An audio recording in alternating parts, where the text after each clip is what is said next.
El sábado 24 de julio de 1915, unos 4.500 habitantes de Battle Creek vinieron al tabernáculo de Dime, que ocupaba este sitio, para pronunciar las últimas palabras de despedida a una ancianita.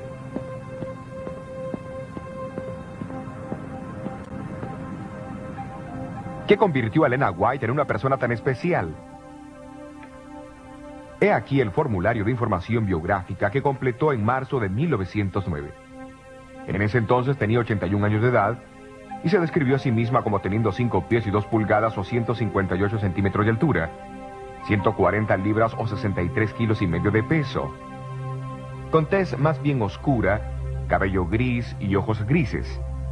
Registra su lugar de nacimiento en Gorham, Maine, el 26 de noviembre de 1827, y la fecha de conversión como más o menos en marzo de 1840.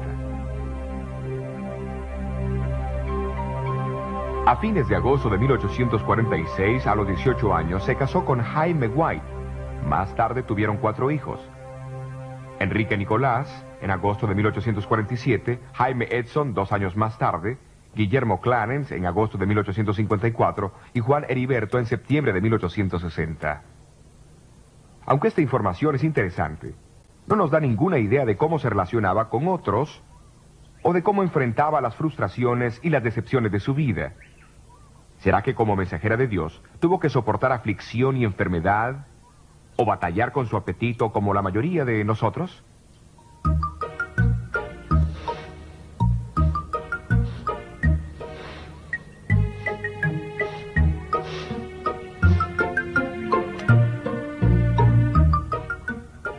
De la misma manera, este registro no nos cuenta de su amor por los animales y las flores, en especial los pensamientos, o cuánto gozaba ir a las subastas o comer tomates.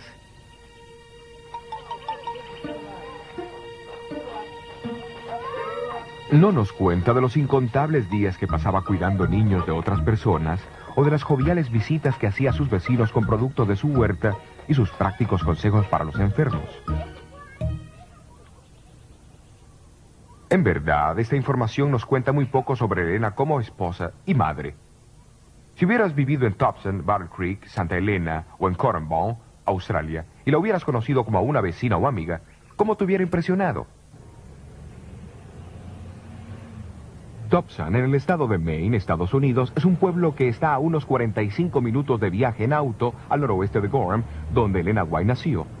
Aquí se encuentra la casa que una vez perteneció a Stockbridge Holland, un próspero ingeniero y un destacado adventista del séptimo día.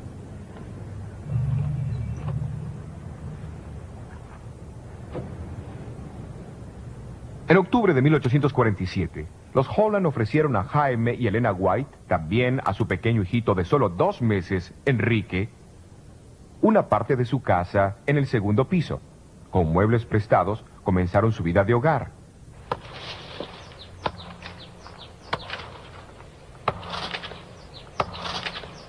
Aunque eran pobres, decidieron independizarse. Jaime White transportaba piedras en el ferrocarril y cortaba leña en el bosque, por lo que ganaba la enorme suma de 50 centavos al día.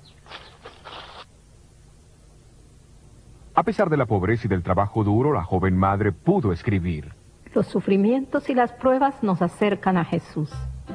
En visión le fue mostrado que Dios los había estado probando para su bien, preparándolos para trabajar para otros, impidiéndoles establecerse muy cómodamente.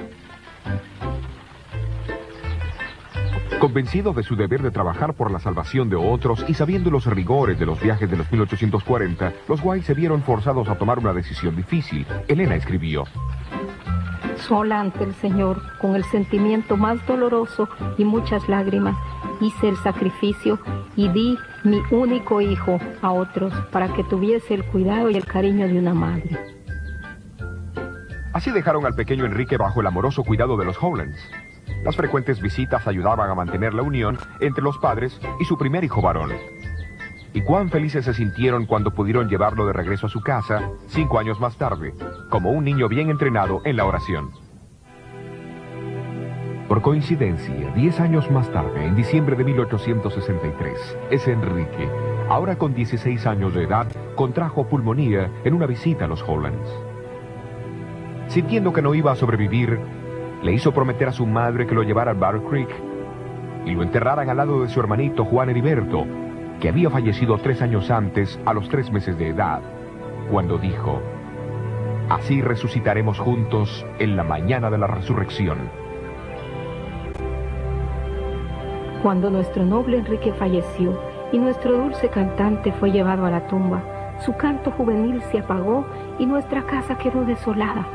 Pero Dios nos confortó en nuestras aflicciones y con fe y valor seguimos adelante, con la firme esperanza de encontrarnos con los niños que nos fueron arrebatados por la muerte, en aquel mundo donde la enfermedad y la muerte no serán más. En 1856, los White se mudaron a esta casita de 2 pisos en la calle Wood Battle Creek. Fue la primera casa de su propiedad. El edificio original tenía 6 cuartos, antes que se le añadiesen 2 cuartos más.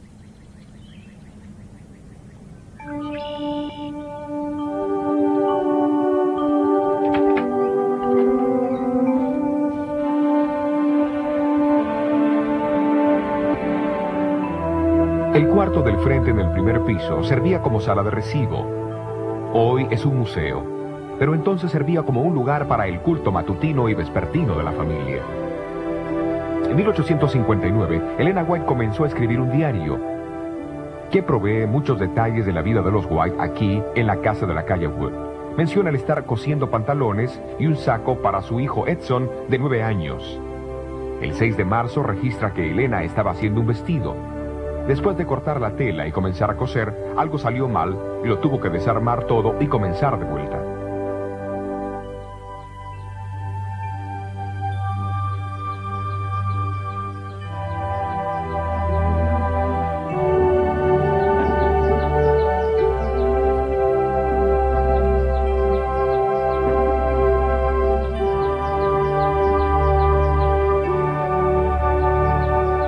Elena White era una jardinera entusiasta. Su diario comenta que plantaba frambuesas y fresas.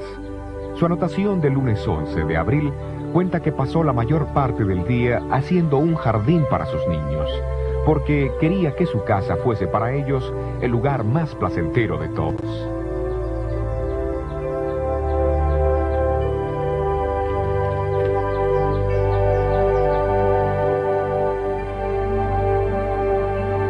El hogar de los White estaba siempre abierto a las visitas y a veces a la familia le parecía que operaba un hotel gratis. Una anotación del diario en junio menciona 35 personas comiendo a la mesa. Al día siguiente Elena escribió una corta frase: todos estábamos muy cansados.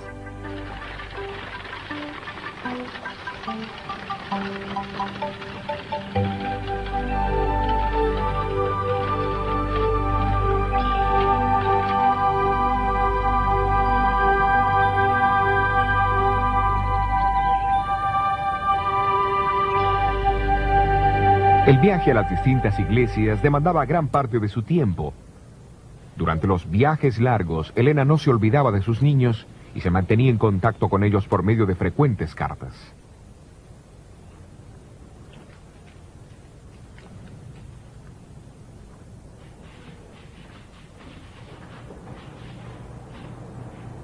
En 1859 describió sus actividades y experiencias a su hijo Guillermo de 5 años en un lenguaje que él pudiera entender. Junto a una carta envió una pequeña caja de dulces con esta advertencia: debes comerlo solamente cuando Jenny te permita. Come un poquito por vez. A Edson, su hijo de 18 años, le escribió en 1868: tu padre y yo nos disgustamos mucho al verte usar un saco que costó solo $26, solamente para caminar hasta la oficina. Edson, siento que no demuestres más cuidado en tu manera de vestir.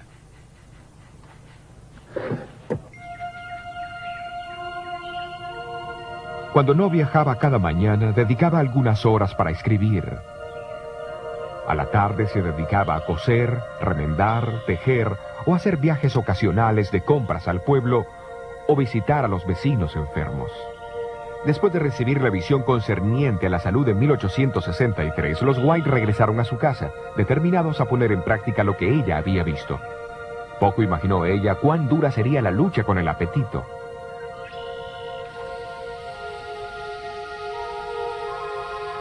Hasta ese momento, la carne había sido el principal ingrediente en su dieta. Le agradaba comerla y no le gustaban las comidas simples ni las no refinadas. Aún más, creía que necesitaba la carne para tener fuerzas, puesto que su salud era débil y a menudo se desmayaba varias veces a la semana. Sin embargo, en la visión vio las ventajas de una dieta simple, libre de alimentos estimulantes.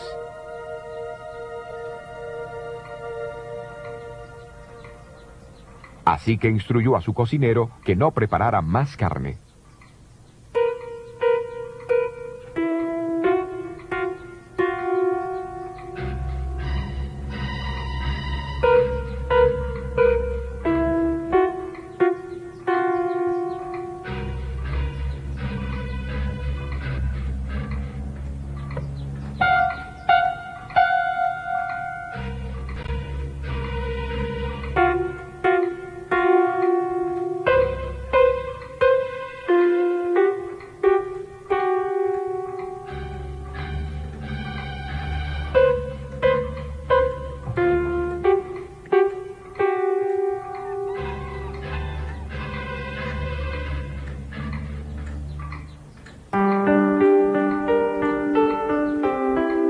¿Comeré alimentos sencillos o no comeré nada? Estómago, tendrás que esperar hasta que comas pan.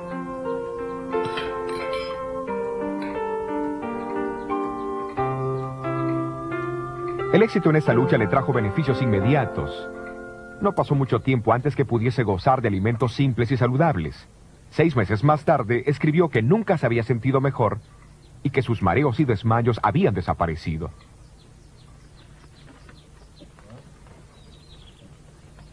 En 1867, los White se mudaron a Greenville, al norte de Michigan.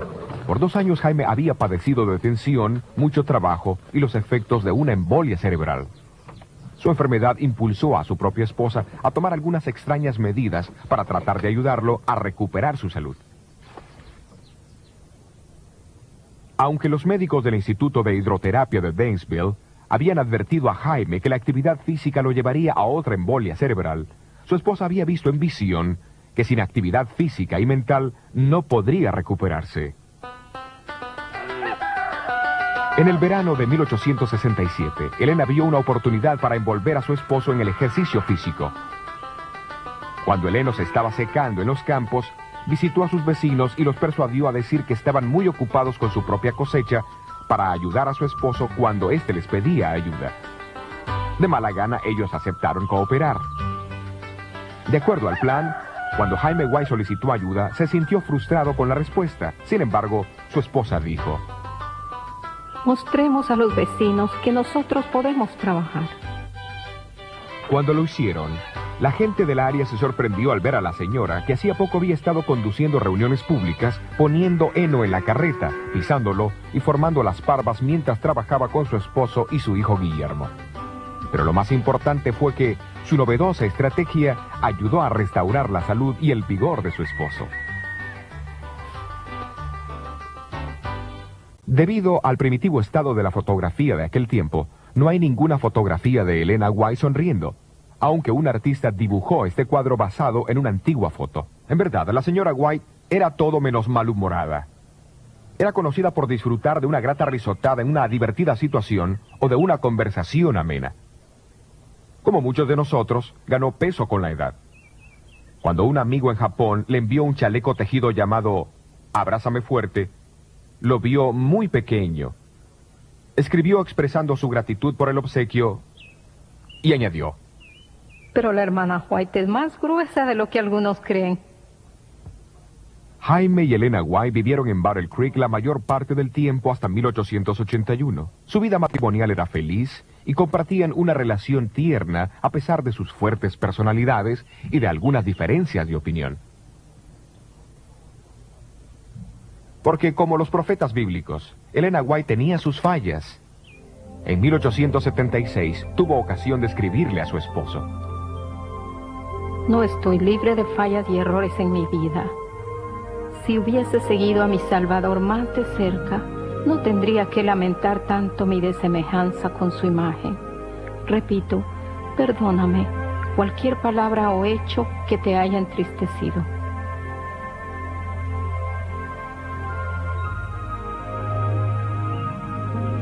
Como todos los matrimonios, el de Elena no fue un mar de rosas.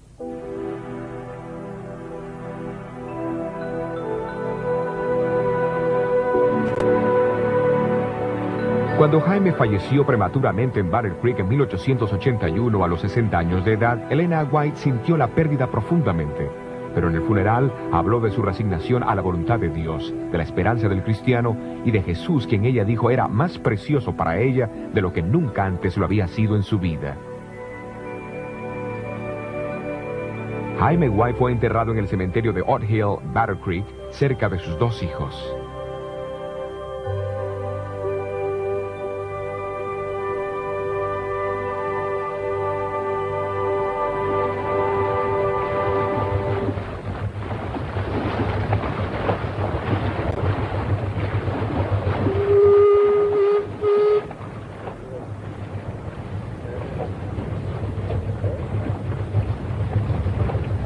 Diez años más tarde, en 1891, Elena White se embarcó hacia Australia. Desafortunadamente, cayó enferma con fiebre palúdica y reumatismo inflamatorio. Durante los próximos 11 meses experimentó el más terrible sufrimiento de toda su vida y casi llegó a convertirse en una inválida. Aún así, al siguiente año fue capaz de escribir: Estos meses de sufrimiento han sido los más felices de mi vida, gracias a la compañía de mi Salvador.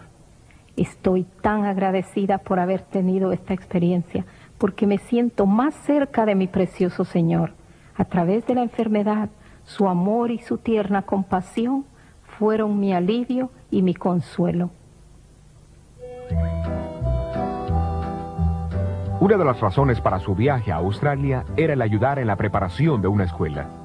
En 1894 inspeccionó una propiedad de 140 acres en Currumbine, Nueva Gales del Sur, y sintió la impresión de que la escuela debía estar ubicada en ese sitio. Posteriormente se compró la tierra y se limpió una porción de los enormes eucaliptos que la ocupaban. En una visión, un ángel le dijo a Elena White que aunque la tierra parecía ser pobre, si se la trabajaba bien, produciría en abundancia. Como para expresar su fe, compró 40 acres de esa propiedad y comenzó a planear su propia casa y un huerto de frutales. En apenas 2 acres, plantó más de 500 árboles frutales de más de 12 variedades diferentes, usando un método que el ángel le había explicado. Se dice que si Elena White escuchaba de algún árbol frutal, vegetal o flor que no crecía en el área, ella lo plantaba porque creía que se había presentado informes erróneos de esa tierra. A pesar de los adversos informes de agricultura, después de 18 meses de sembrar, pudo describir por carta los frutos de sus duraznos a una amiga de Sudáfrica.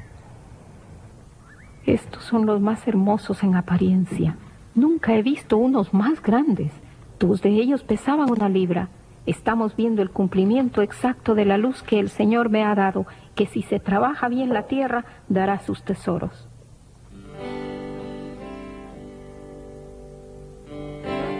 En diciembre de 1895, Elena White y sus ayudantes se mudaron a esta casita de 11 cuartos, que más tarde llamó Sunnyside.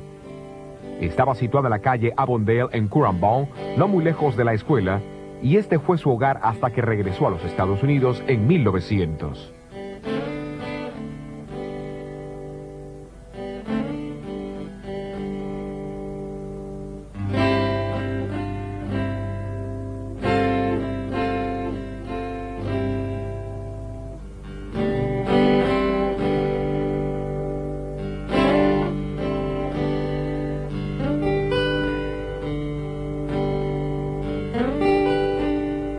Fue aquí que recibió muchos sueños proféticos que ayudaron a guiar a la Iglesia Adventista del Séptimo Día, no solo en Australia, sino también en América y otros países.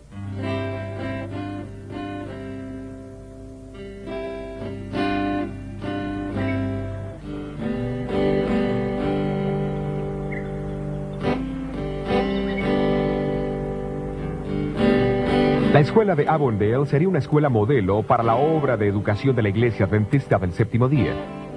Aquí se reunió con el director y los maestros de la escuela, quienes estaban deseosos de operarla en armonía con la instrucción que Dios les había dado.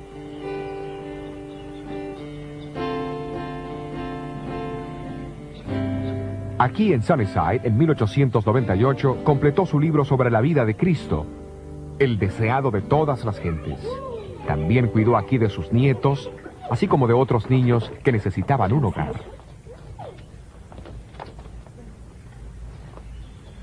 Una para ti. Una para ti. Su disposición amable y feliz hacía que los niños nunca estuviesen tensos o nerviosos o se enfermaran con facilidad en su compañía. Una para mí también. Buenos días, hermano. Fue aquí también que atendió las necesidades de los enfermos de la zona. A menudo daba productos de su propio jardín y huerto, junto con ropa y dinero, a aquellos que lo necesitaban.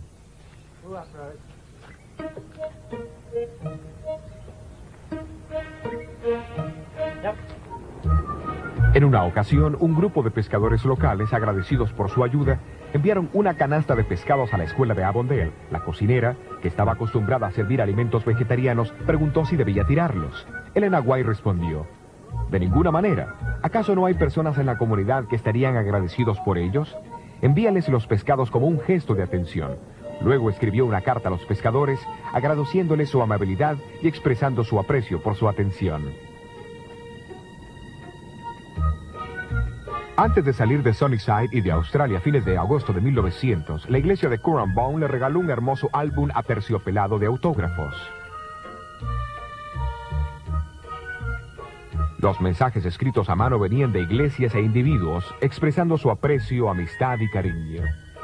También incluía fotos de las iglesias, retratos de amigos y escenas de su casa, Sunnyside. Hasta una página fue reservada para su perro guardián, Tiglath-Pileser.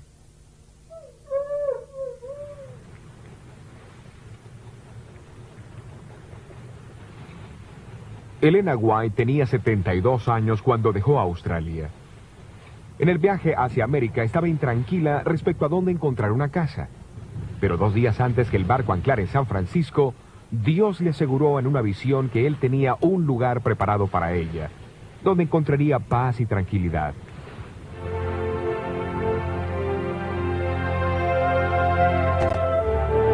Una semana después de llegar, fue dirigida a esta casa amueblada de 7 cuartos. Estaba al pie de la colina donde está el sanatorio de Santa Elena, en California. Para su deleite, vio que podía comprarla con menos de lo que había recibido de la venta de Sunnyside.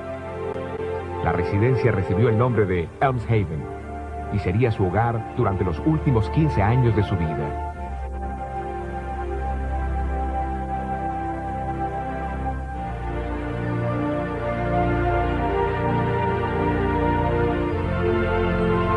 La nieta de Elena White, la señora Graciela Yax, recuerda los momentos felices con su abuela en Elms Haven.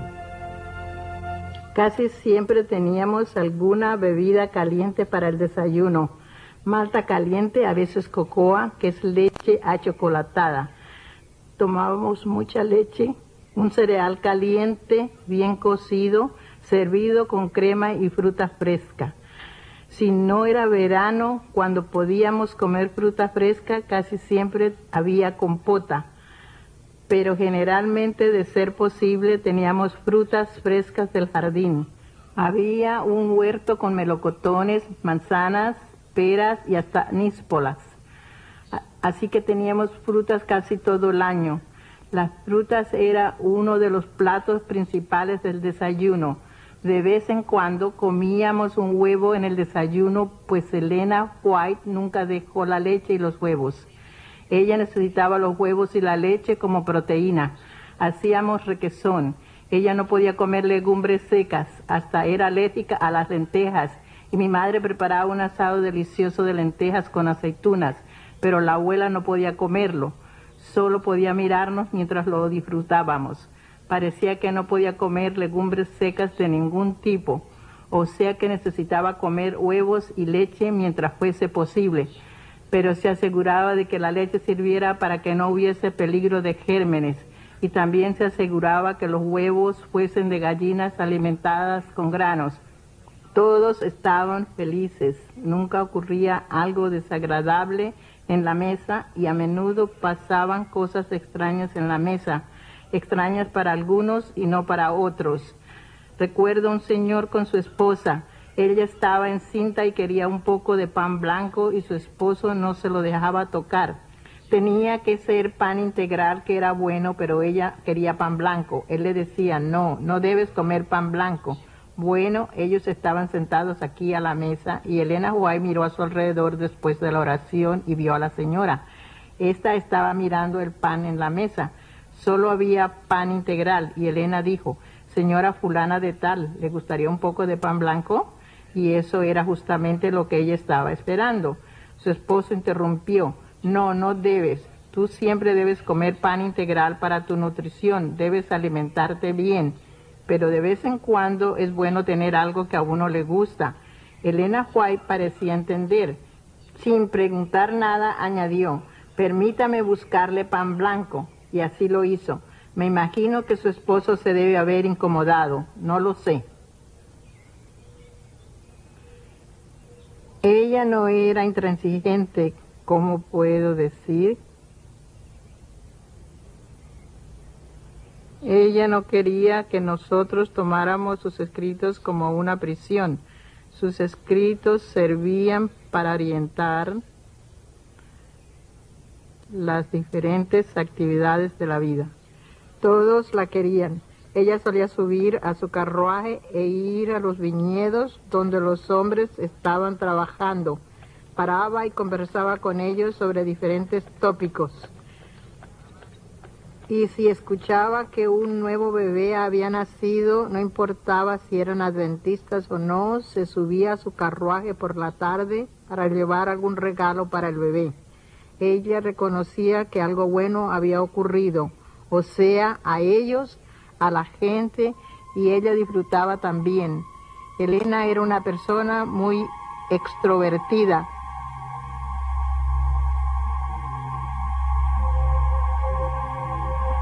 Tantas veces los ángeles vinieron a este cuarto para quedarse a su lado e instruirla. ¿No sería interesante hablar con los ángeles? Algún día seremos capaces de hablar con nuestro ángel y será maravilloso. Pero lo más interesante fue cuando el mismo Jesús estuvo aquí.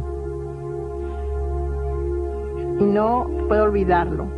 Cuán interesado estaba él en la pequeña señora que trataba de llevar a cabo la instrucción que se le había dado y escribía, escribía y escribía.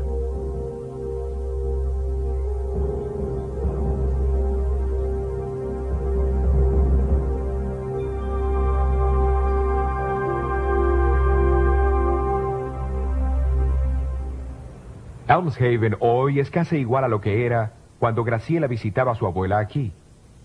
Esta es la sala, donde se recibían las visitas y donde la familia se reunía para los cultos matutinos y vespertinos.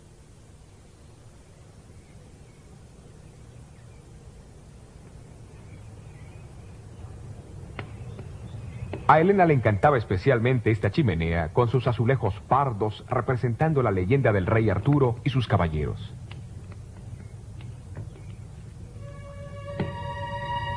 Hacia el fin de su vida, Elena White disfrutaba de una experiencia de fe triunfante.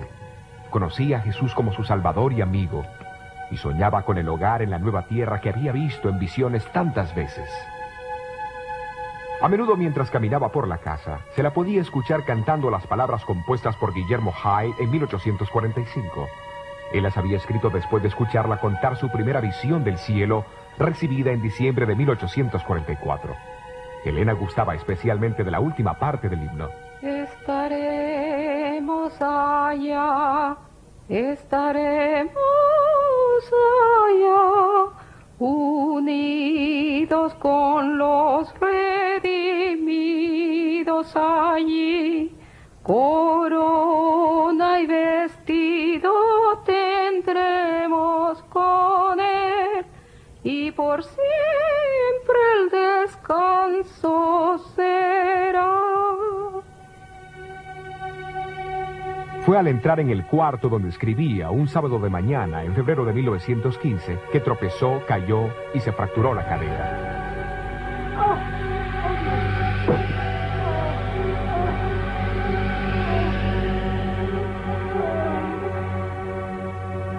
Y cuando nos dimos cuenta que no viviría mucho más, mandaron llamar a mi hermana Mabel, que era la preceptora de las niñas de Loma Linda, para que viniese para estar aquí en esos momentos. Acomodaron la cabecera de la cama cerca de la chimenea y todos nos reunimos alrededor.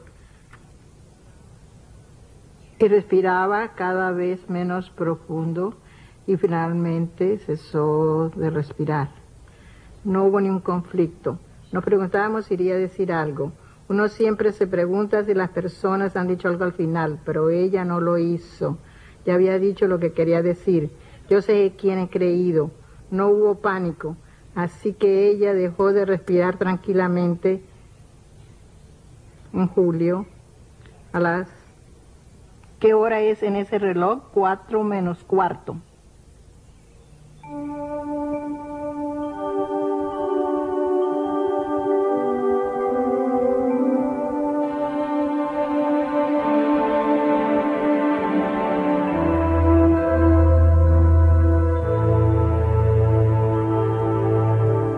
Su funeral tuvo lugar conducido el sábado 24 de julio en el tabernáculo de Dime en Butter Creek.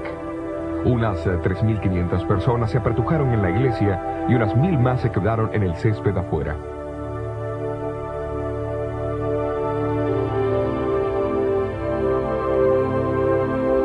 El White descansa en la parcela familiar en el cementerio de Oak Hill en Butter Creek. Junto a su esposo y otros miembros de la familia, juntos esperan la mañana de la resurrección.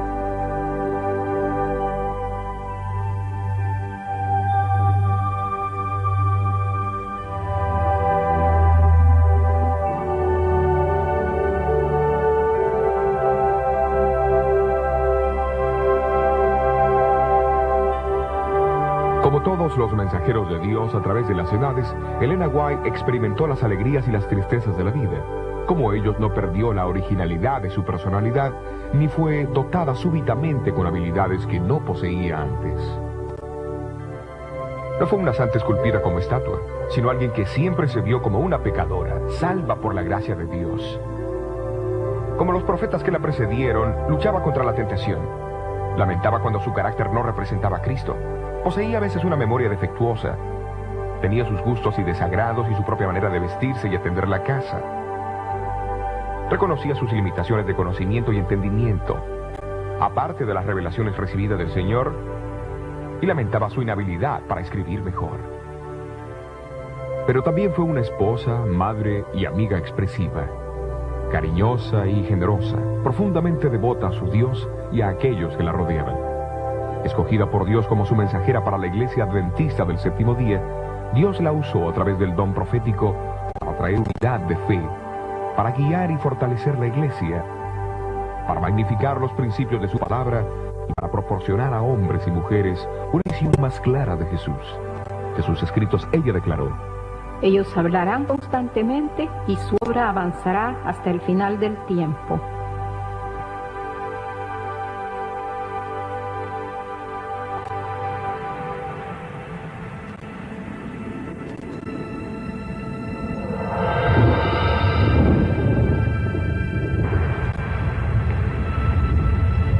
Una grande señal apareció en el cielo. Una mujer vestida de sol, la luna debajo de sus pies y sobre su cabeza una corona de 2 estrellas. Y estando encinta, clamaba con dolores de parto y sufría tormento por dar a luz. Y fue vista otra señal en el cielo. Un gran dragón bermejo que tenía 7 cabezas y 10 cuernos y en sus cabezas 7 diademas. Y su cola arrastraba la 1/3 parte de las estrellas del cielo y las echó en tierra. Y el dragón se paró delante de la mujer que estaba por dar a luz, a fin de devorar a su hijo cuando hubiese nacido. Y ella dio a luz un hijo varón, el cual había de regir a todas las gentes con vara de hierro. Y su hijo fue arrebatado para Dios a su trono. Y fue hecha una gran batalla en el cielo. Miguel y sus ángeles lidiaban contra el dragón, y lidiaba el dragón y sus ángeles, y no prevalecieron, ni su lugar fue más hallado en el cielo. Y fue lanzado fuera aquel gran dragón, la serpiente antigua que se llama Diablo y Satanás, el cual engaña a todo el mundo. Fue arrojado en tierra y sus ángeles fueron arrojados con él. Y cuando vio el dragón que él había sido arrojado a la tierra, persiguió a la mujer que había dado a luz al varón. La mujer huyó al desierto, a un lugar aparejado por Dios, donde ella sería protegida por 1260 días. Entonces el dragón fue airado contra la mujer y se fue a hacer guerra contra los otros de la simiente de ella, los cuales guardan los mandamientos de Dios y tienen el testimonio de Jesucristo. Estas dramáticas palabras de Apocalipsis 12 describen la batalla más importante que el mundo haya presenciado: el conflicto entre Cristo y sus fuerzas del bien y Satanás y sus discípulos del mal. El origen del progreso y el glorioso clímax de esta controversia también fueron revelados a Elena White en una visión de 2 horas que recibió el domingo 14 de marzo de 1858 en Loves Grove, conocido ahora como Bowling Green, Ohio. Le fue ordenado escribir lo que había visto, pero también se le advirtió de las consecuencias, porque Satanás haría enormes esfuerzos para impedirlo. Pero se le aseguró que los ángeles de Dios no la abandonarían en su conflicto.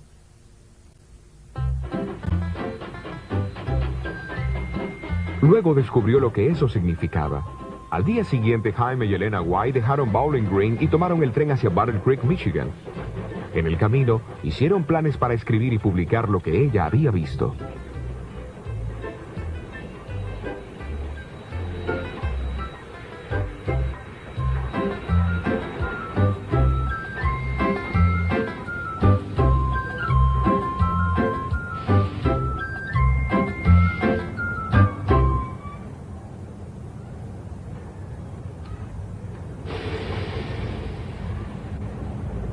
Al llegar a Jackson, en Michigan, bajaron del tren para quedarse con sus amigos Daniel Palmer y su esposa. Los White no habían estado ahí mucho tiempo, cuando Elena comenzó a sentir una extraña sensación fría en su corazón. Después por toda su cabeza y a su lado derecho. Su lengua rehusó articular lo que ella quería decir y parecía agrandada y adormecida. Al caer inconsciente, su esposo y amigos se arrodillaron y comenzaron a orar. Esa noche ella sufrió mucho dolor, pero la mañana siguiente se sentía bastante restablecida como para continuar el viaje hacia su casa en Battle Creek.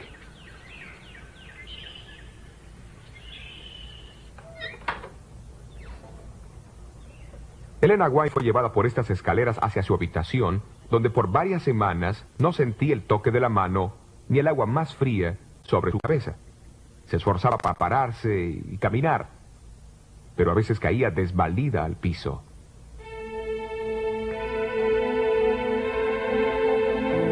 En esta condición comenzó a escribir sobre el gran conflicto. Escribía una página y luego se acostaba agotada por 3 días. Tomaba la pluma y escribía otra página solo para verse obligada a descansar nuevamente. Así siguió por semanas, pero gradualmente se le hizo más fácil y rápido escribir.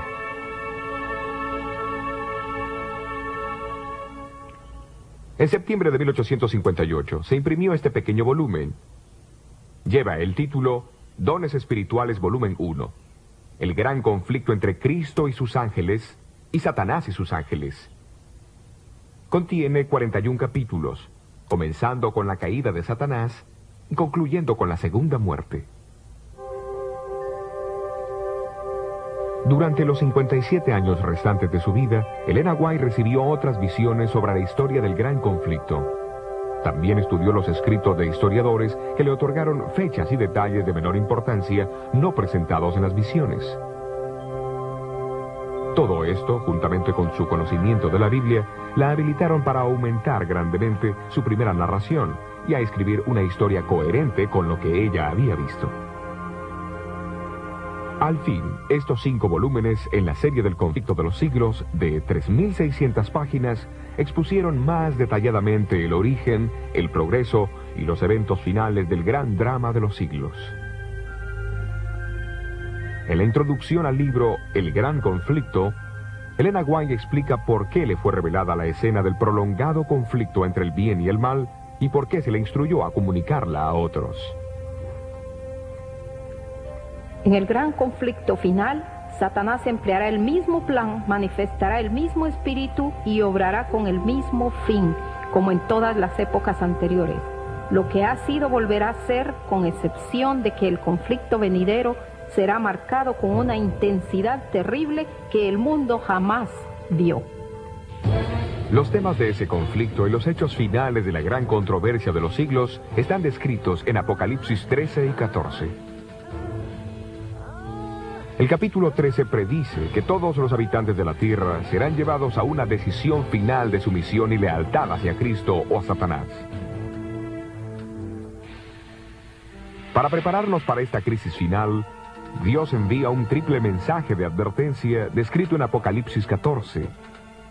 Este debe ser predicado a toda nación, tribu, lengua y pueblo, pues a cada ser humano se le dará la oportunidad de hacer su decisión final: adorar al Creador o adorar al poder identificado como la bestia, la mayor falsificación de la verdad, y el dragón Satanás, quien le da su poder, su trono y su gran autoridad.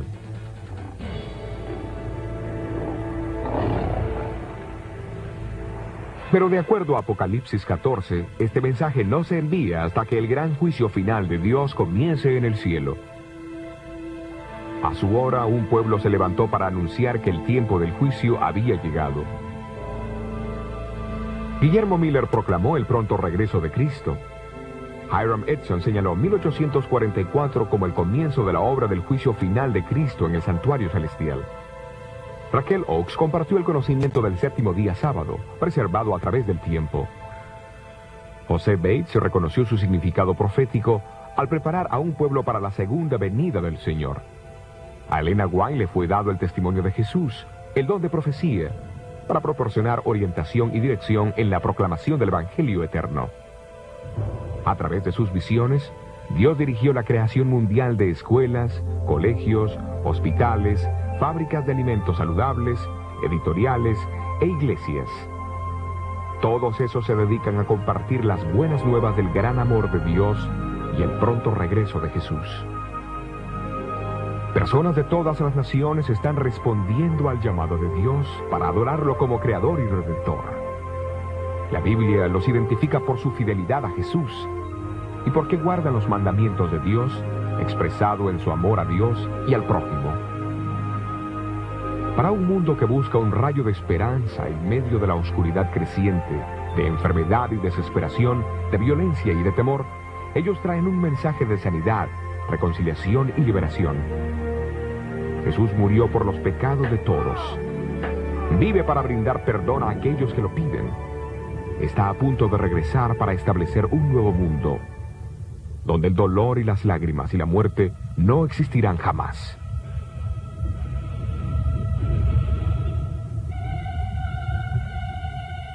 Pronto aparece en el este una pequeña nube negra.